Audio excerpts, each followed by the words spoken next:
Oh no. Excuse me. I'm so sorry. I didn't see you there. Is your coffee okay? This is so embarrassing. I really didn't mean to bump into you. Stop right there. Have you ever been in Mike's shoes? You make a small mistake, you feel your face get red, and suddenly you forget every English word you ever learned. You just stand there saying, sorry, sorry, sorry, like a robot. It's a terrible feeling, isn't it? You want to sound like an adult, but you feel like a child who broke a window. Well, today we are going to fix that.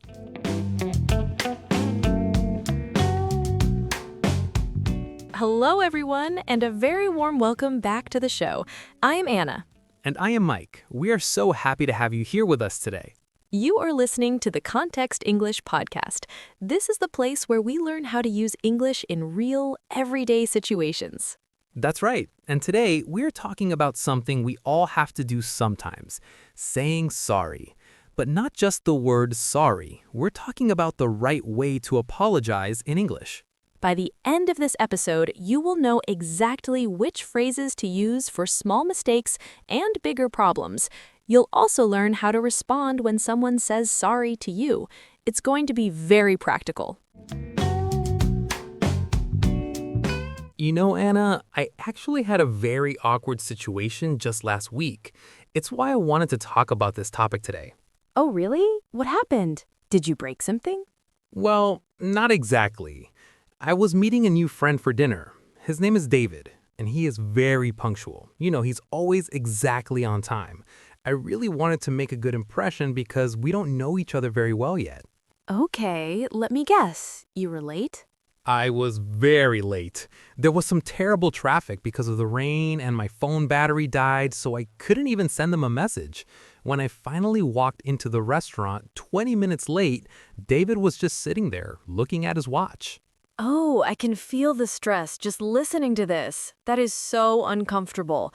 20 minutes is a long time for a first meeting. Exactly. My heart was beating so fast. I walked up to the table and honestly, Anna, my mind went completely blank. I just looked at him and said, sorry. Just sorry? Nothing else? Just sorry. And then silence. It felt so cold. I wanted to explain about the traffic. I wanted to say that I value his time, but I just didn't have the words ready. We sat there for the first 10 minutes and the atmosphere was, well, it was heavy. I felt like I had failed a test. I think many of our listeners know that feeling. We think sorry is a magic word that fixes everything. But in English, especially with adults, the way you say it and the words you add to it really changes how the other person feels. Exactly. David was nice, eventually, but I kept thinking I should have said more. I should have used a better phrase. It really ruined the mood of the dinner for a while. I felt like I wasn't being polite enough for the situation. Well, Mike, thank you for sharing that. It's a perfect example.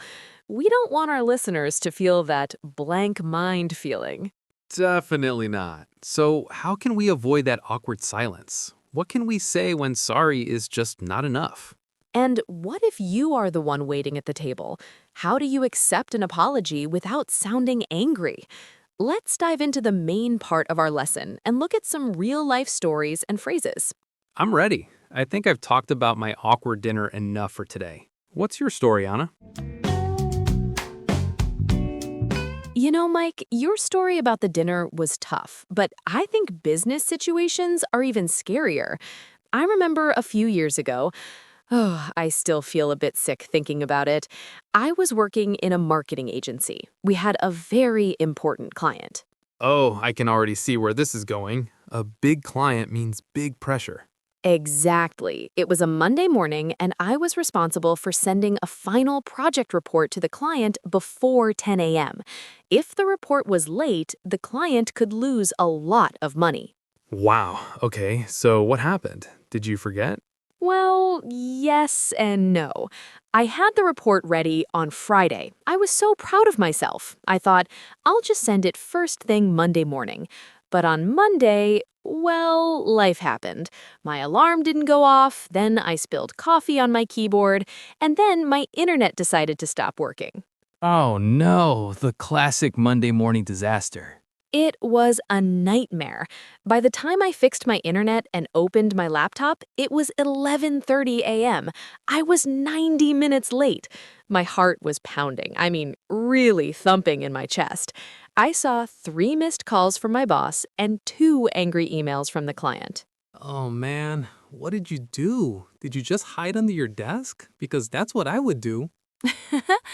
I wanted to, but I realized that just saying, sorry, my internet was bad, wasn't going to work here. That sounds like an excuse, like a student who didn't do their homework. I needed to apologize like a professional. That's a very important point, Anna. In a job, people don't want excuses. They want you to take responsibility. Precisely. So I took a deep breath and I wrote an email. I didn't just say, sorry, I'm late. I used a very specific phrase. I wrote, please accept my apologies for the delay in sending the report. This was my mistake, and I am taking full responsibility. Ooh, please accept my apologies. That sounds very professional, very sophisticated. It is. And then I didn't stop there. I explained what I was doing to fix it. I told them I would stay late to make sure everything else was perfect. And you know what? The client called me 10 minutes later. Were they still angry? Actually, no. They said, Anna, thank you for being so honest. We appreciate you taking responsibility. Let's get to work. That's amazing. So the right apology actually saved the relationship. It really did. The insight I gained was this. People usually aren't angry because of the mistake itself. Mistakes happen. They get angry when you try to hide it or make weak excuses. Using the right apology language shows that you are a person they can trust. I love that. Apology language. It's like a bridge that fixes a broken road. Okay, now let's give our listeners the tools to build those bridges. We have 5 essential phrases for you. Let's start with the first one. It's a classic, but we can make it better. Phrase number 1. I'm so sorry for. Again, I'm so sorry for. We use this when we want to be sincere. You add for and then the reason. For example, I'm so sorry for the delay. Or I'm so sorry for being late. Mike, can you give us another example? Sure. I'm so sorry for the noise. My neighbors are fixing their house today. It's simple, but adding the reason makes it feel much more real. Perfect. Phrase number 2. I didn't mean to. Once more. I didn't mean to. This is for when you make a mistake by accident. You didn't want to hurt anyone. For example, I'm sorry, I didn't mean to upset you. Or, oh, I didn't mean to interrupt your meeting. It shows your intention was good. It's very helpful for social situations. Now, for something a bit more formal. Phrase number 3. My apologies. Again, my apologies. I love this one. It's great for business or if you're in a nice restaurant. Instead of just saying sorry, you say, my apologies. For example, my apologies, we don't have any tables available right now. It sounds very polite and respectful. Exactly. It's like wearing a suit, but with words. Okay, phrase number 4. It's my fault or my mistake. One more time. It's my fault. This is the responsibility phrase. Use this when you want to show you are not making excuses. If you break a plate or send the wrong file, just say, oh, it's my fault. Let me fix that. It ends the argument before it even starts. So true. And finally, we need to know what to say when we are the ones listening. Phrase number 5. No worries, or don't worry about it. Again, no worries. This is how we accept an apology. When Mike was late for dinner, if I said, no worries, Mike, the traffic is terrible today, he would feel much better immediately. Oh, I definitely would. It's the kindest thing you can say to someone who feels bad. So, there you have it. 5 phrases to handle almost any oops moment in English. Okay, let's put everything we learned into a real conversation.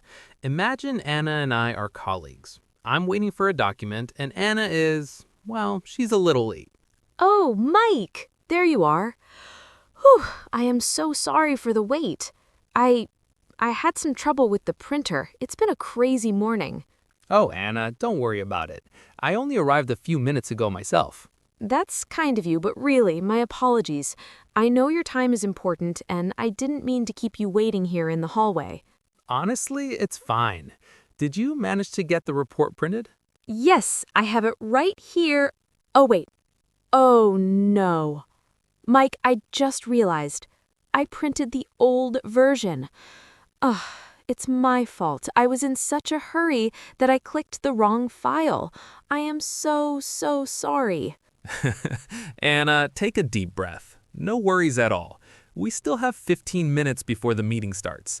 Just go back and print the right one. I'll go get us 2 coffees, okay? Oh, you are a lifesaver, Mike. My mistake, truly. I'll be back in 2 minutes. See, that wasn't so bad. Now, let's listen to the key parts again, but slowly. Pay attention to the tone. I am so sorry for the wait. Don't worry about it. My apologies. I didn't mean to keep you waiting. No worries at all. Oh, it's my fault. I am so sorry. It's much easier when you have the right words, right? Using these phrases makes a situation feel, well, it feels like you are in control. Absolutely. So let's recap what we talked about today. We learned that saying sorry is a skill that every adult learner needs. We looked at I'm so sorry for general mistakes, my apologies for professional situations, and it's my fault for when you want to be really honest and take responsibility. And don't forget the most important part, knowing how to respond. Phrases like, no worries or don't worry about it can make the other person feel so much better. It stops the stress immediately. Our key takeaway for today is this. Don't just say the word sorry. Add a tiny bit more information. Say why you are sorry or say how you will fix it. That one extra sentence makes you sound more fluent and more sincere.